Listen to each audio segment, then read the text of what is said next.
All right, sixth grade, it is time for chapter 17.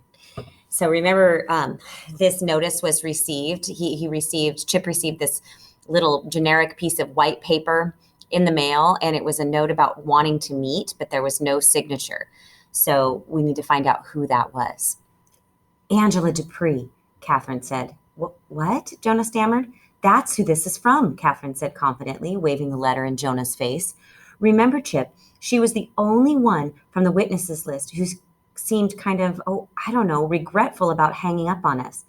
Is regretful a word? Jonah didn't care about words right now.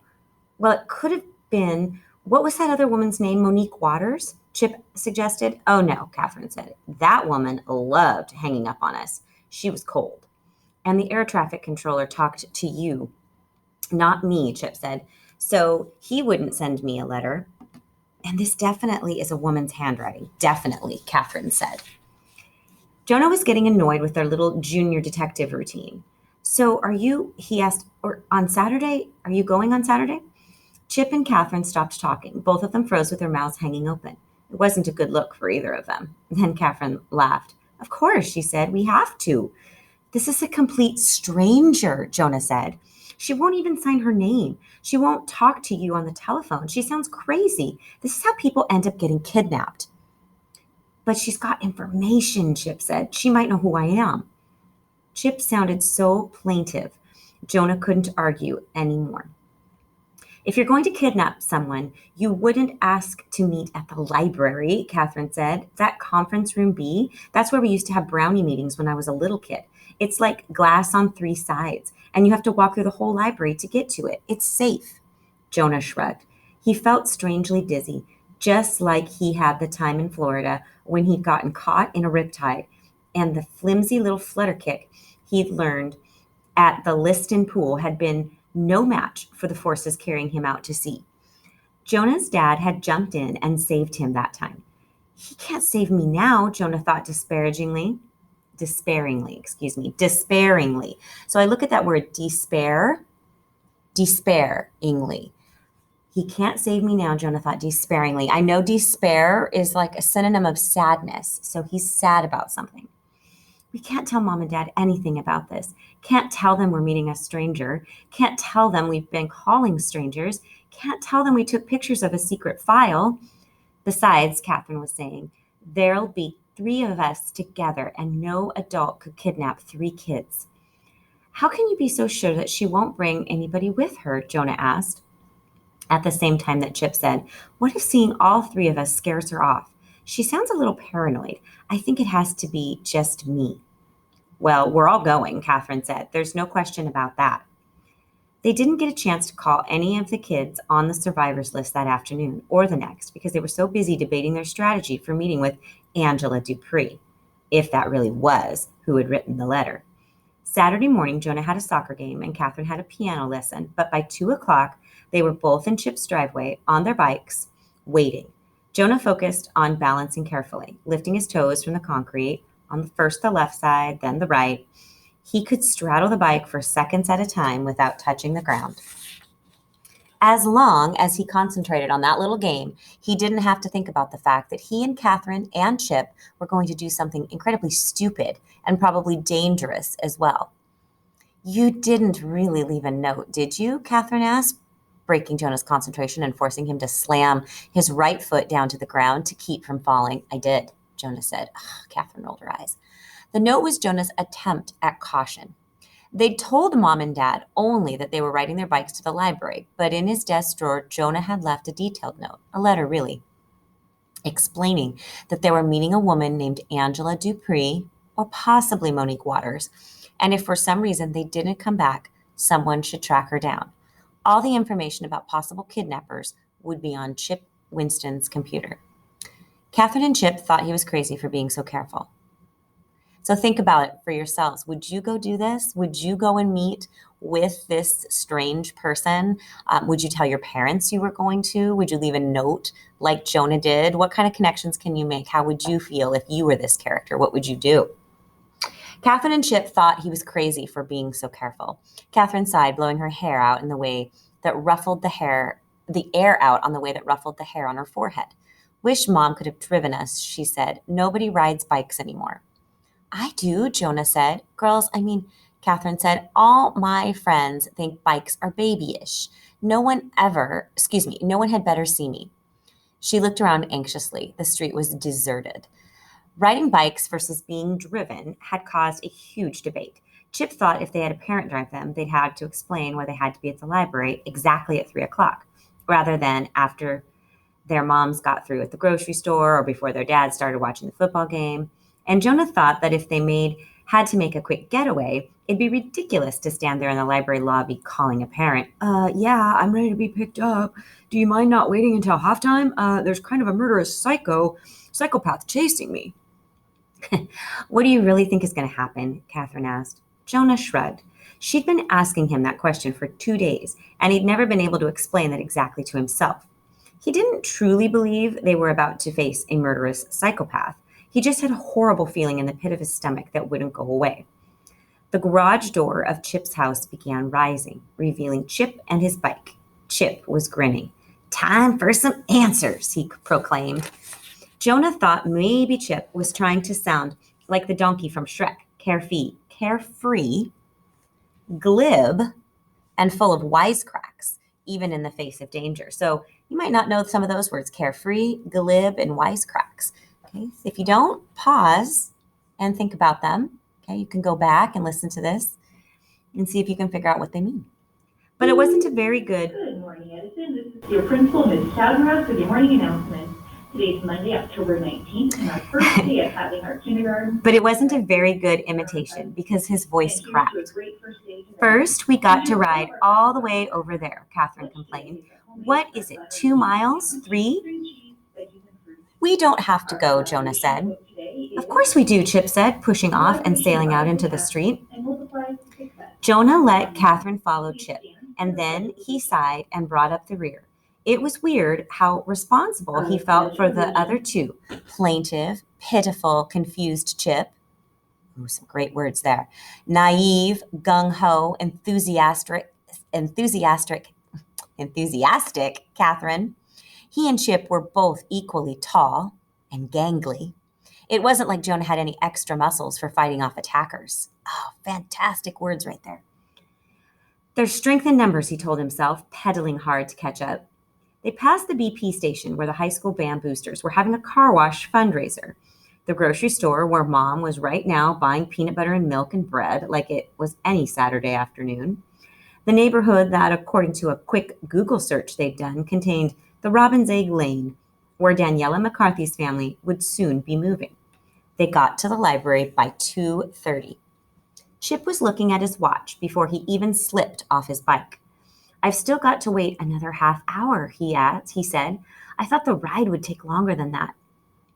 This will give us a chance to case the joint, Catherine said. Think about what that means. Jonah knew she'd gotten that line from a movie. And enough time to man our stations.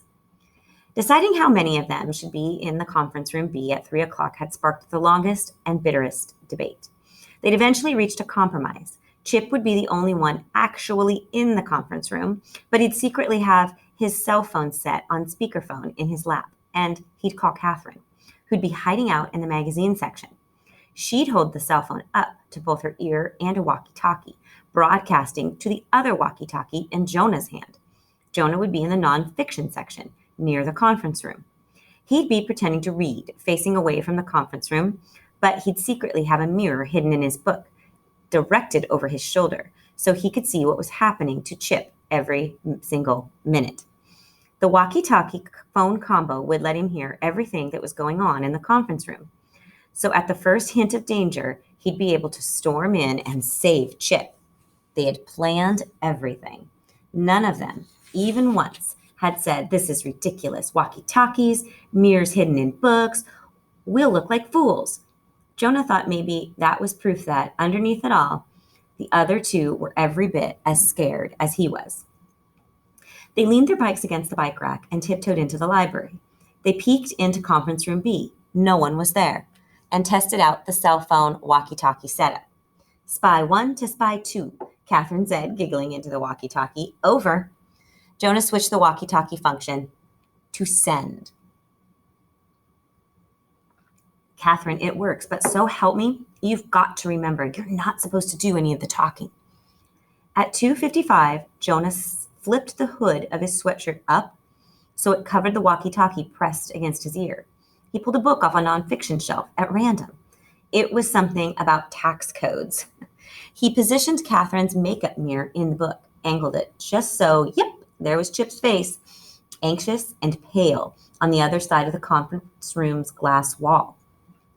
Jonah moved the mirror up and down and side to side, scanning the whole room. He switched the walkie-talkie to send again. Catherine, tell Chip to stop fiddling with the cell phone, he whispered urgently. He'll give us away. Seconds later, in the mirror, Chip jerked upright. He put his hands flat on the conference room table, on top of the printouts of the survivors and witnesses lists he'd brought from home. He raised an eyebrow at Jonah over his shoulder. Jonah gave him a thumbs-up signal. Catherine's giggle sounded in Jonah's ear again. Remember your theory about this woman actually being Chip's birth mother? She whispered. You can cross that one off your list. Jonah started to say why, but then he remembered that he needed to be silent too. Over the walkie-talkie, he heard a staticky version of Chip's voice. Oh, hello. Are you the person who reserved the conference room for 3 o'clock? The one who's willing to talk? Frantically, Jonah angled the mirror, turning his tax code book almost sideways. There, a woman, walking into the conference room. Oh, a tall, statuesque, well-dressed black woman, very dark-skinned. Definitely not Chip Winston's birth mother. Chip Winston? The woman was saying. Yes, Chip said cautiously. And you are...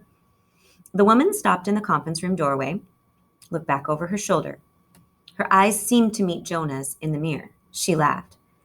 Before we begin, I'll have to ask you to turn that cell phone off, she said, and tell your friends to turn off the walkie-talkies. I appreciate their ingenuity, but they might as well come in and listen in person. I don't know what you're talking about, Chip stammered.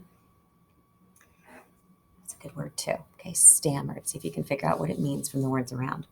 You're not a very good liar, are you? The woman said. I'll have to remember that. I'm talking about the girl in the magazine section in the purple shirt and the boy in the tax section reading your guide to the IRS upside down. Jonah blushed. He started to turn the book around, then realized that made him look even more guilty. Out of the corner of his eye, he saw Catherine standing up, rushing toward the conference room.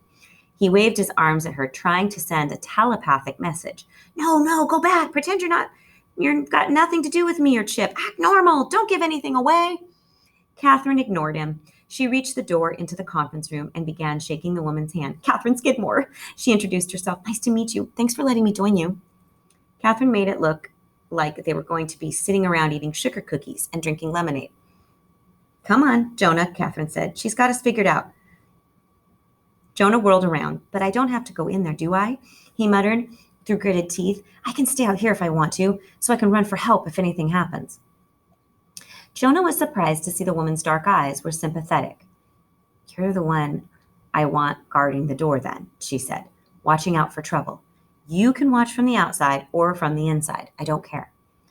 She looked around, scanning the rows of bookshelves around them. No one was in sight. I'm Angela Dupree, the woman said, holding out a hand to Jonah. You can call me Angela.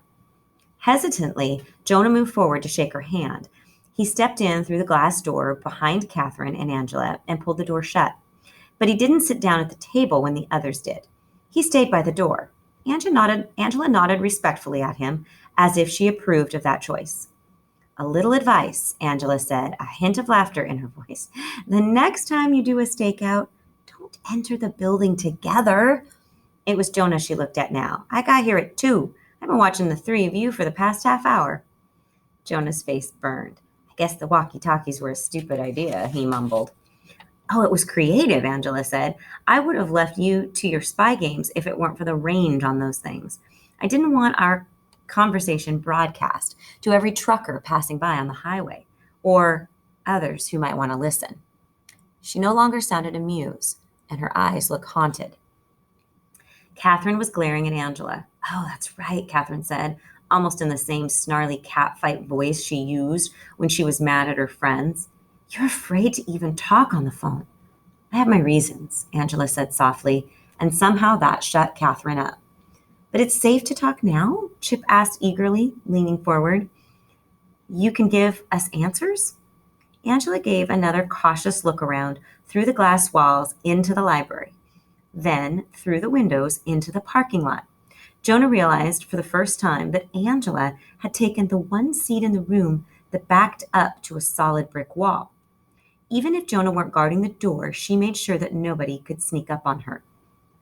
You're curious about your adoption, right? Angela said. What makes you think that I know anything about it?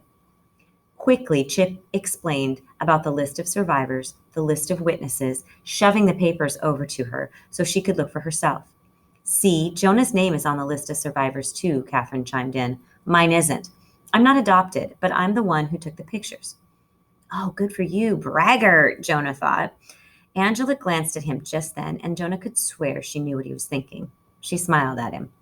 I can tell you what I witnessed 13 years ago, even though I'm not supposed to discuss it with anyone. You'll probably think I'm crazy anyhow. Chip was leaning so far forward that Jonah was afraid he might fall out of his chair. You know where I come from? Chip asked. Where we came from? Angela was shaking her head, frowning ruefully. Not where exactly, she said apologetically, but I think I might have a pretty good guess about when. So she might not know where they come from, but she knows when they came. So we remember she was one of the flight attendants in the airport that day. She is the one that saw the airplane and walked onto the airplane to see a plane full of babies. Okay, so she knows when they arrived, but it doesn't sound like she knows where they came from. We're going to stop this. This is chapter 17. Take a break, and we will come back. I'll have you come back for chapter 18 a little bit later. Write down any of these interesting words. You may have chosen haunted, okay, because you might not be using that in your word list or in your language. That's something you might want to add. Snarly cat fight, okay. Think about what that might mean. There was a good one here. I thought stammered. I don't know what you're talking about, Chip. Stammered. All of those really good words. Lots of good words in this chapter.